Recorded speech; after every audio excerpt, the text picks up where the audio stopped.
estos recursos para generar proyectos públicos y es un llamado hacia la articulación entre las diferentes instituciones que componen el distrito y pues que están en diferentes escalas, ¿no? No, en algunos casos pues no solamente se trata de las del distrito, sino de la nación, la gobernación, etcétera.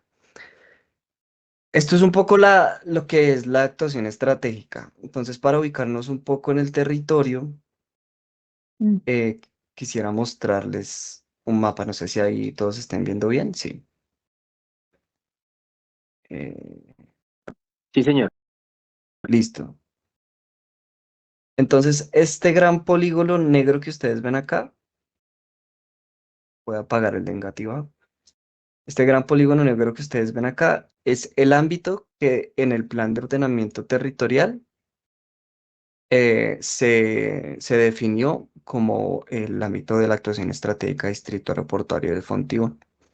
Mm, entonces, es un territorio bastante grande, son alrededor de 500 hectáreas, casi 600 hectáreas. Eh, y algo importante que ustedes tienen que saber es que no quiere decir que todas las apuestas y que todo este territorio se vaya a transformar. Eso no es lo que sugiere este ámbito, no es como que de repente lo que existe aquí dentro hoy en día vaya a dejar de existir, ni que vaya a desaparecer. Es simplemente un ámbito que indica dónde son más importantes pues esas intervenciones y donde el operador urbano y nosotros como planeación tenemos que concentrar pues nuestros esfuerzos para llevar a cabo los proyectos públicos relevantes e importantes que hay. Em, Otra cosa importante que ustedes tienen que saber es que este polígono puede ser modificado tanto en la fase de directrices como en la fase de formulación, eh, modificado a que sea más pequeño.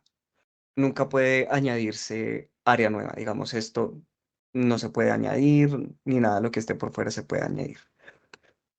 ¿Y qué más es importante acerca de este polígono? Y es que, perdón, que se trabó un poco.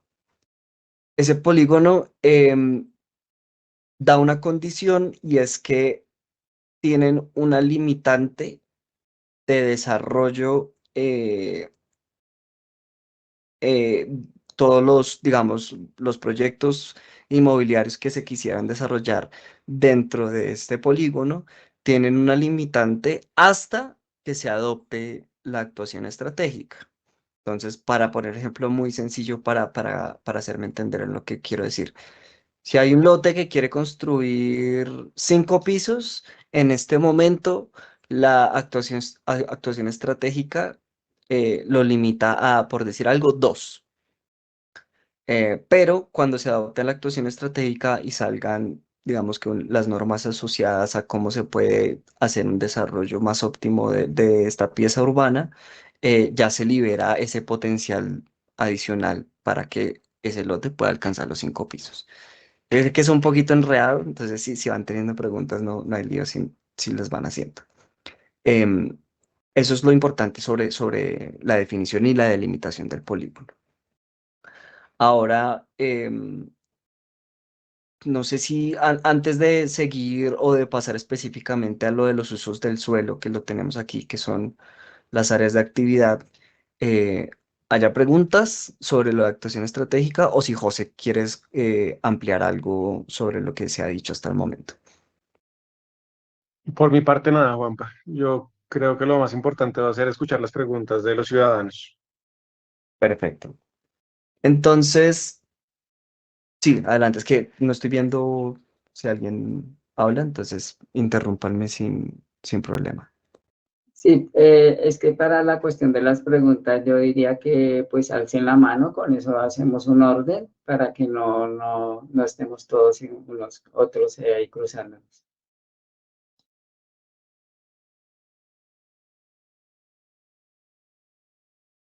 Listo. Ana Padilla. Buenas tardes, yo sí tengo una pregunta. Tú dices que no se pueden construir más de 5 pisos o 5 pisos sino dos, pero nosotros hemos visto acá en el barrio que no dentro del barrio sino sus alrededores sí lo están haciendo. ¿Por qué motivo? Sí, bueno, ahí hay dos cosas. La primera, lo de los 5 pisos, fue un ejemplo, como para hacer entender a lo que me refería. Pero sí, y es algo que también nos ha preocupado. Hemos estado haciendo unas labores de seguimiento e investigación sobre pues, esas dinámicas inmobiliarias pues obviamente ustedes saben que hay unas restricciones por la cercanía al aeropuerto y demás. Y lo que nos hemos encontrado es que vienen de esas licencias de esos edificios que tú muy bien reconoces que superan pues ese umbral que en principio no deberían superar, vienen de licencias que reposan en normas anteriores a este POT. Y como tienen ya un derecho adquirido, pues un poco, pues no les aplica estas restricciones. ¿Cuáles son esas normas anteriores? El plan de ordenamiento territorial anterior e incluso una norma anterior al primer ordenamiento territorial que tuvo Bogotá. No sé, José, creo que tú tienes un poco más de detalles sobre eso. No sé si quieres ampliar ahí. Sí, y para no alargar mucho la intervención, pues como dice Juan Pablo, efectivamente, son licencias que fueron tramitadas antes de que entrara en vigencia nuestro plan de ordenamiento territorial y en algunos casos incluso en 2022 hubo 3 meses en los que estuvo suspendido el plan de ordenamiento territorial cuando volvió a regir el ordenamiento anterior. Entonces, seguramente estas licencias, pues primero no les aplica la norma que nosotros establecimos. Ellos dijeron, nosotros sacamos nuestra licencia con esta norma anterior y esa es la que nos va a aplicar. Y segundo, pues corresponden, como decía Juan Pablo, incluso a una norma bastante anterior.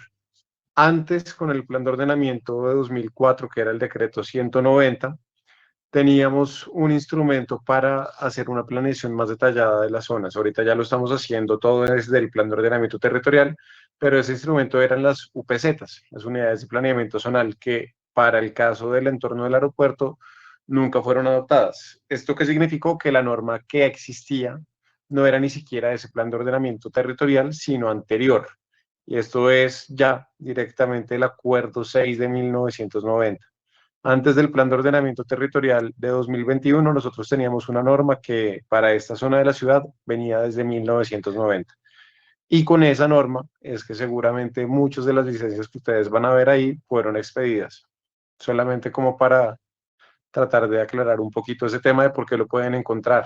Igual lo que mencionaba Juan Pablo es completamente cierto. Nosotros venimos haciendo indagaciones sobre cuáles pueden ser los motivos por los que se hayan expedido algunas de las licencias y pues toca revisar ya, digamos que a través de otras instancias, cuál es el origen de cada uno. Pero no sé, Nora, si con eso contestamos tu pregunta. Sí, y tengo, pues qué pena, tengo otra que es, bueno, si eso ocurre así, las personas que quieren modificar hoy en día sus viviendas, hablando ya en Ferrocaja, nosotros nos cubre ese cuadrante, sí, ¿cierto? Yo entiendo que sí estamos incluidos.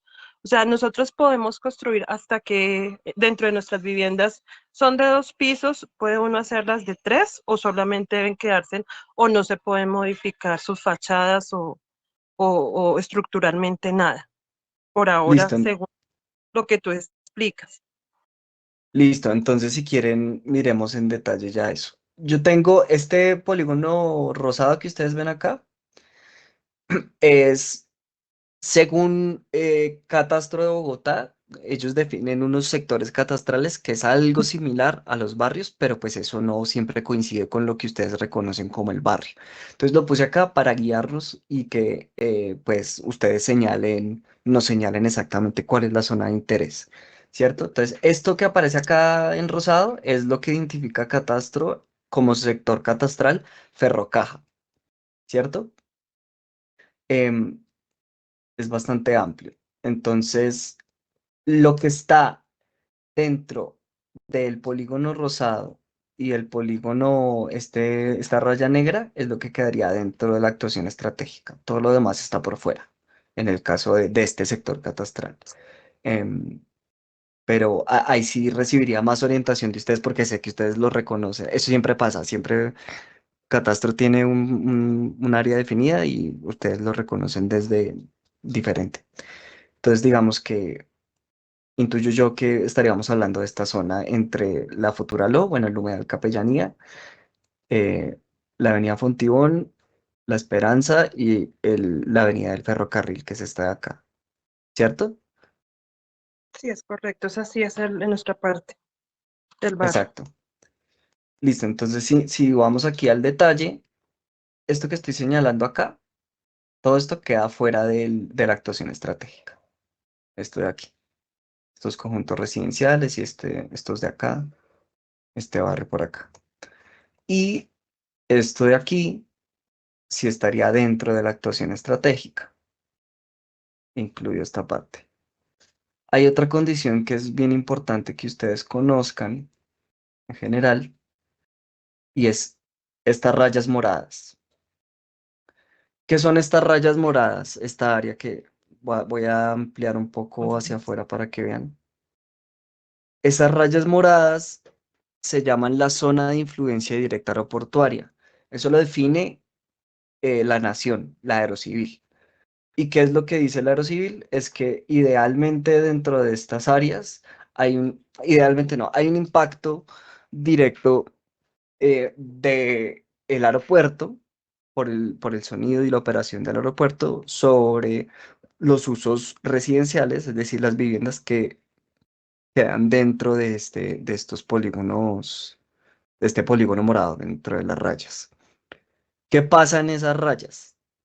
El plan de ordenamiento territorial dijo que se reconoce, evidentemente, la existencia de viviendas dentro de ese polígono, eh, pero no se puede, en las viviendas dentro de ese polígono, ampliar el uso residencial. Es decir, que si hay una casa que hoy en día tenga 3 pisos y quiera hacer uno cuarto, eso no se le permitiría, pero sí se permite, por ejemplo, tramitar una licencia de reconocimiento de esa casa sobre esas rayas moradas. ¿Qué quiere decir eso? No quiere decir que entonces todas las personas que iban ahí tengan que irse, no quiere decir que estén obligados a venderle a nadie para pues trasladarse a otro lado.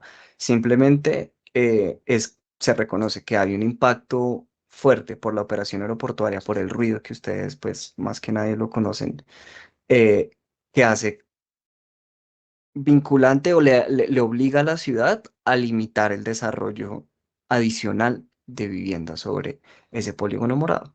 En el caso de este polígono que teníamos aquí, el sector catastral de Ferrocaja, ese polígono morado llegaría hasta acá. Digamos que todo lo demás no está dentro de ese polígono, pero esta partecita sí.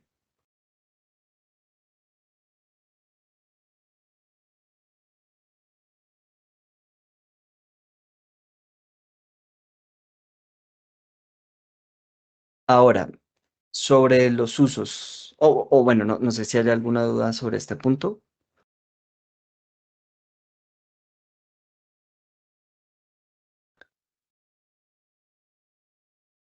Listo. Sí, Nora, Qué pena. sí, Ricardo y pues Esperanza en ese orden. Ah, perdón, si es que no estaba viendo. Adelante.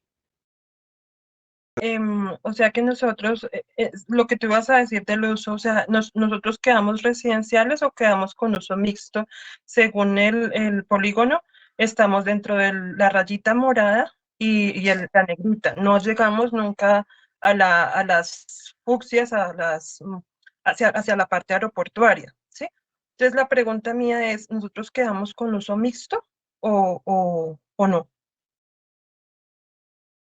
Listo, entonces sobre los usos. Esto que les he mostrado hasta ahora no define los usos. ¿Qué define los usos dentro del plan de ordenamiento territorial? Es un mapa o una capa que se llama áreas de actividad, que va a aprender a continuación.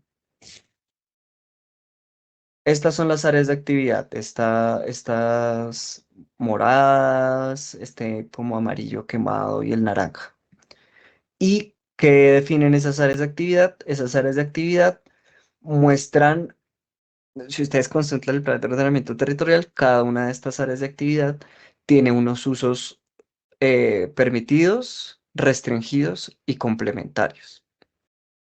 Esta naranja, por ejemplo, que es la naranja y la amarilla, que es la principal que está en ese polígono, se llama área de actividad estructurante, que es esta naranja, y área de actividad de proximidad, que es esta amarilla. Esas áreas de actividad, esa amarilla y esa naranja, sí permiten el uso residencial. Ahí se permite, entre otras cosas, ¿no? Pues se permite también los usos económicos y demás. Em, pero, por ejemplo, los usos de alto impacto en la ciudad, o digamos la industria muy pesada, o los grandes, sí, bueno, no tanto los grandes comercios, sino la industria pesada, está pensada para que se ubique en las áreas moradas, por ejemplo. Entonces, estas áreas amarillas y naranjas son más llamadas a tener pues un tejido urbano más como lo conocemos en los barrios, ¿no? Como más de proximidad y viviendas, tiendas de barrio. También pueden existir, pues, evidentemente, centros comerciales y demás, pero sí, digamos que se permite la vivienda acá.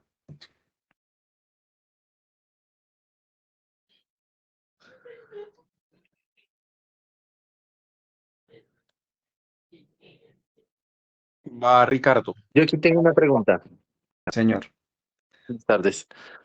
En ese orden de ideas, lo que permite, entonces está bastante amplio en las zonas de color naranja, que incluso si me identifico claramente en el mapa, Ferrocaja está dentro de esta zona de color naranja. Entonces, pues, haciendo un gran negativo, qué es lo que no significa esa zona? ¿Qué es lo que estaría prohibido dentro de esa zona naranja? Bueno, pues no quería marearlos con el bot, pero pues también para que aprendamos un poco a leer esas zonas me parece pertinente traerlo en este momento. Entonces, me va a permitir abrir el decreto 555 para que ustedes entiendan un poco cómo leer estas zonas y cómo identificar eh, esos usos permitidos. Entonces, este es el plan de ordenamiento territorial, el 555, el decreto que lo adopta, y voy a buscar áreas de actividad. Aquí lo que hice fue ponerle control F y voy a escribir aquí áreas de actividad para que me Cualquier busquen cosa, pues si quieres, es el artículo 243 en el que eso. ustedes van a encontrar los usos de suelo permitidos por las áreas de actividad. Entonces, lo que les estaba compartiendo Juan Pablo, en la zona anaranjada nosotros encontramos que existen ahora un área de actividad estructurante, ahí nos iríamos al cuadrito de la mitad, y en ese caso nosotros sabemos que es un uso, el unifamiliar, el residencial está permitido, el multifamiliar de habitaciones colectivas y habitacionales con servicios también está permitido, etc. Y abajo ya encontramos los otros que pueden ser más interesantes para ustedes, como comercio, servicios básicos, entre otros. Ustedes ven una cantidad de letras ahí que lo que Ujú. me parece más importante para mencionarles ahorita, ahí sí se dan cuenta, por ejemplo, hay una cantidad de servicios y de comercios que ya están restringidos cuando estamos hablando de la zona de proximidad. Las industrias están restringidas en muchos casos y así empiezan a aparecer una cantidad de condiciones, que sí, eso es lo que significa ese AIA, MA3, MA7, que eso ya, yo sé que por eso Juan Pablo no quería mostrar esto, porque puede ser Sí. bastante enredado, pero son las condiciones que establecen que listo, usted quiere hacer digamos, un escenario bien difícil y que acá no sería el caso. Quieren poner un bar. Usted va a hacer un bar y ese bar va a ser un bar chiquito, yo no sé qué más. Bueno, usted me tiene que implementar estas medidas de mitigación que aparecen acá, mencionadas para todo esto. Y ahí aparecen ya una cantidad de cosas que tienen que implementar, por ejemplo, para que no haya ruido, para garantizar que Si es una industria chiquita, artesanal, digamos, pues por ejemplo tengan toda la disposición para no ir a afectar a los vecinos, entre otras cosas. Así es como funciona esto. Se permite siempre que se cumplen una cantidad de condiciones de mitigación y hay unos usos que ustedes van a ver que van a ser restringidos en muchas zonas, sobre todo en las de proximidad, por los Ujú. impactos que pueden tener adentro de los barrios. Acá se permiten seguramente porque es un corredor que está cerca de la avenida del ferrocarril, que dentro del plan de ordenamiento territorial, que ustedes saben que igual esta avenida todavía no existe completa, pues es una vía que va a ser importante. Lo mismo con la avenida Fontibón y se consideró desde el plan de ordenamiento territorial que por esa proximidad se debería permitir ciertos usos un poco más intensivos. Esa es un poco la lógica que estaba detrás de esa definición. Yo veo varias manos levantadas. Don Ricardo, si quiere, siga usted. Sí, sí, sí, de hecho, pues lo que está explicando de pronto está dentro de mis preguntas. Yo quería saber, digamos, en la parte residencial de Ferrocaja, ¿se puede usar el tipo mixto, digamos, la parte comercial y residencial? ¿O hay alguna limitante ahí con respecto a eso? Y digamos, las casas, digamos, antiguas como tal, yo me acuerdo que tenían una afectación de conservación arquitectónica, yo creo que eso ya se levantó. Y pues sí, digamos, la cuestión es saber exactamente qué se puede hacer dentro de las casitas. Se pueden, digamos, modificar, se pueden, digamos, en el caso dado de que tenga un buen presupuesto, digamos, demoler y volver y construir y cuál es, digamos, la limitante en pisos para construir. Digamos que esa es una de las cosas que preocupa, ¿no? Listo. Entonces, ahorita yo veía que Juan Pablo estaba mostrándoles otra cosa que es muy importante. Ustedes acá para, digamos que desarrollar cualquier proyecto tienen dos condiciones. Por un lado está el tratamiento urbanístico, que es el conjunto de normas que les dice qué tanto pueden construir, cuáles son los volúmenes, cuál es la altura, entre otras cosas. Ustedes acá tienen asignado un tratamiento de renovación urbana, que eso no significa que vaya a haber proyectos de renovación urbana, sino que es un conjunto de normas que, entendiendo que acá, como vamos a tener unas avenidas grandes, pues se pueda permitir que se desarrollen edificios nuevos, que haya una cantidad de obras. Esta capa también es la que define cuáles son las zonas de protección o patrimoniales, de importancia patrimonial, con el tratamiento de conservación. Ustedes ahí pueden ver, el anaranjado es renovación urbana, el azul es de consolidación. Nosotros acá no tenemos, como usted mencionaba, eh, ningún tipo de bien de interés patrimonial que esté clasificado con el tratamiento de conservación. Entonces, ustedes tienen ese tratamiento de renovación urbana. Ahí lo que ustedes van a encontrar, en caso de que quieran solicitar una licencia, les va a decir cuáles son las condiciones a las que pueden acceder, cuáles son las obligaciones que tienen que cumplir y cómo debería llegar a desarrollarse ese proyecto. Entonces, si ustedes tienen un conjunto de casas y lo quieren volver un edificio, seguramente van a tener que primero dejar algo para el espacio público. Segundo, pagar las redes de servicios públicos que se van a necesitar porque no es lo mismo tener una casa de 2 pisos que un edificio de 10. Y eso digamos que es importante para no tener cosas que han pasado en otras zonas de la ciudad, estos problemas con las redes que a veces se quedan corticas, que son insuficientes. Y por el otro lado, tenemos lo que les estábamos explicando ahorita, que es el tema de las áreas de actividad y usos del suelo. Entonces, ya sabemos qué tanto podemos construir. Ahora, yo puedo construir para qué. Acá ustedes pueden construir sin ningún problema para usos residenciales, pueden proponer usos mixtos seguramente y ya toca revisar mucho más la minucia de cuál sería el tipo de servicio o el comercio que se estaría proponiendo.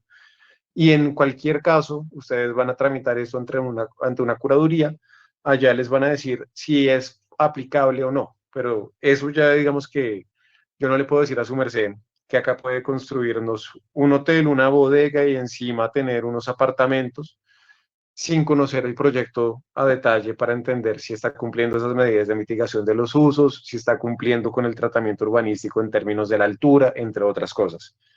Pero por ahí va la cosa. Toca entender que tenemos estas dos condiciones, los tratamientos urbanísticos y las áreas de actividad, para poder solicitar una licencia para desarrollar el proyecto que ustedes consideren. Yo veo que han bajado manos, pero bueno, doña Lida. Sí, buenas tardes.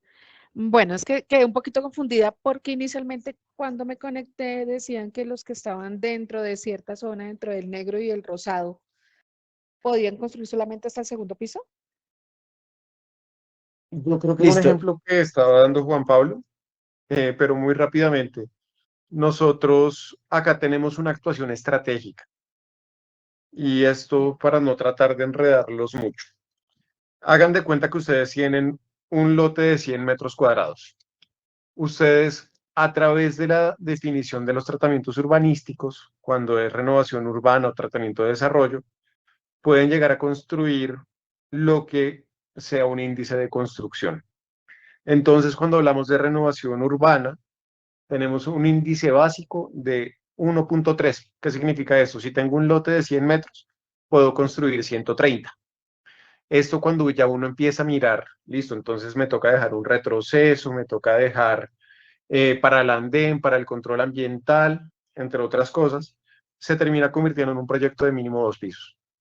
¿Qué pasa? Como tenemos una actuación estratégica que es un instrumento de planeación, que fue el que explicó Juan Pablo al comienzo de la sesión, acá nosotros tenemos ese índice de construcción base para poder aprovecharlo mientras se formula la actuación estratégica. Una vez se formula y se adopta, ustedes ya pueden acceder hasta el índice de construcción máximo, siempre que se cumpla una cantidad de condiciones que es difícil, como el área de los lotes, las condiciones para dejar el espacio público, entre otras cosas, de hasta 7. Entonces, si alguien tiene un lote